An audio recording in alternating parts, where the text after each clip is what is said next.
কথা ভুলে যাও। কি বলবো? Forget about her. এটা দেখে টাটকা মনে হচ্ছে। কি বলতে পারি? It looks fresh. বেশি স্মার্ট হইও না। কি বলবো? Don't be smart. লজ্জা করে না তোমার? কি বলতে পারি? Don't be ashamed of you. এখনও কিছুই বদলায়নি। কি বলবো? Nothing is changed yet. তোমার প্রতি আমার পূর্ণ বিশ্বাস আছে। কি বলতে পারি? I have full faith in you. আমি তাকে বোঝানোর চেষ্টা করব। কি বলবো? I will try to make him understand.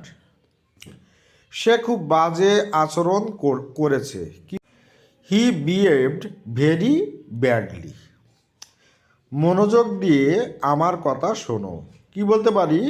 Listen to me carefully. আমি কি তার জন্য অপেক্ষা করব? কি বলতে পারি? Will I wait for him. আমাকে হাসিও না। কি বলবো? Don't make me laugh. আমি পরোয়া করি না। কি বলতে পারি? I don't care. নিয়ম ভেঙো না। কি বলবো? Don't break the rules. তুমি অন্যদিন আসবে। কি বলতে পারি? You come another day. Okay. চলো পাল্টাই। কি বলবো? Let's change. আমি ক্লান্ত। কি বলতে পারি?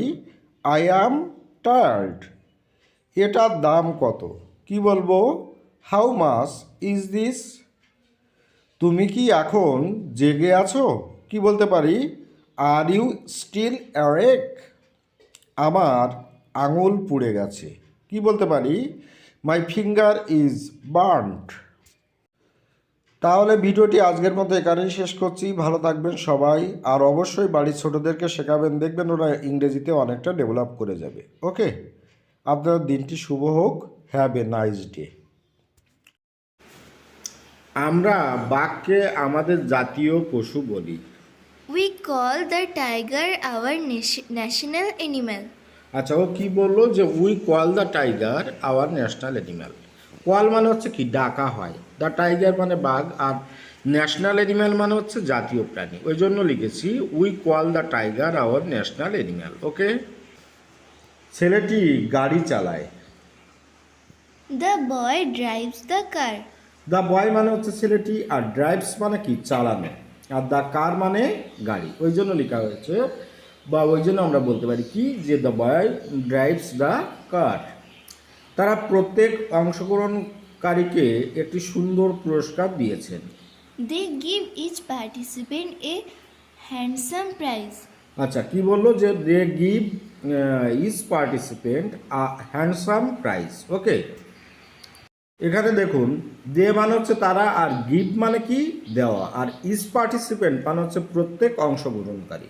পার্টিসিপেন্ট মানে অংশগ্রহণকারী, আর হ্যান্ডসাম প্রাইজ মানে হচ্ছে সুন্দর পুরস্কার। ওই জন্য বলা হয়েছে যে they give each participant a handsome prize. Okay. এই রুমে নীরবতা বজায় রাখুন। Please maintain silence in this room. আচ্ছা, প্লিজ মানে হচ্ছে দয়া করে, হ্যাঁ। মেইনটেইন মানে হচ্ছে কি পালন করা, আর সাইলেন্স মানে নীরবতা, আর ইন দিস রুম মানে কি এই ঘরেতে। ওই জন্য বলা হয়েছে please maintain silence in this room. আমি একটি কবিতা লিখছি। I am writing a poem. আচ্ছা, আই এম মানে কি আমি, রাইটিং মানে কি লেখা, আর এ পোয়েম মানে হচ্ছে একটি কবিতা। ওই জন্য বলা হয়েছে যে I am writing a poem. বন্যায় অনেক ভবন ক্ষতিগ্রস্ত হয়েছে। Many buildings have been damaged by flood. হ্যাঁ, কি বললো যে many buildings have been damage by flood.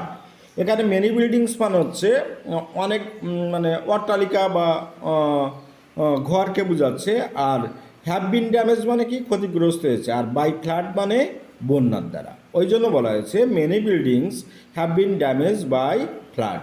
Okay. তাহলে ভিডিওটি আজকের মতো এখানেই শেষ করছি। ভালো থাকবেন সবাই। আপনার দিনটি শুভ হোক, আর অবশ্যই সেন্টেন্সগুলোকে প্র্যাকটিস মধ্যে রাখবেন, দেখবেন অনেকটা আপনাদের ডেভেলপ করে যাবে।